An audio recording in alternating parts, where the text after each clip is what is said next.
сезімді қалайша өшірем балауса кезімді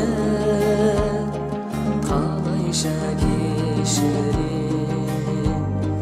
қалайша кешірем